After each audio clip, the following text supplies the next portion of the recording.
Nuclear विस्फोट, इसका नाम सुनते ही आपके दिमाग में तबाही के अलावा और कोई दृश्य आ ही नहीं सकता। न्यूक्लियर विस्फोट इतना डेंजरस होता है कि इसके संपर्क में आने वाली हर कोई चीज़ तबाह हो जाती है, इससे कोई बच ही नहीं सकता। लेकिन इस पृथ्वी पर एक ऐसा भी इंसान है जिसने एक बार नहीं बल्कि दो बार न्यूक्लियर विस्फोट के संपर्क में आने के बावजूद भी सही सलामत रहे और अपनी लंबी आयु जिए है। यह घटना है 6 अगस्त 1945 की।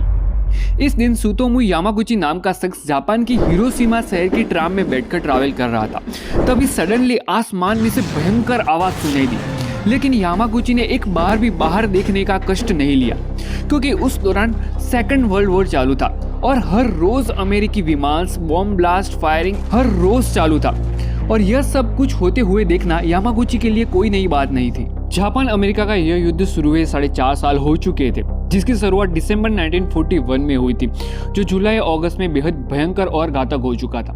अपने स्टेशन पर पहुंचते ही 29 वर्षीय यामागुची ने ट्राम में से बाहर उतरे और वे फुटपाथ पर चल रहे थे। तब उन्होंने आसमान में देखा कि एक विमान में से पैराशूट छोड़ा गया है और उस पैराशूट के नीचे कुछ बॉम्ब जैसा था।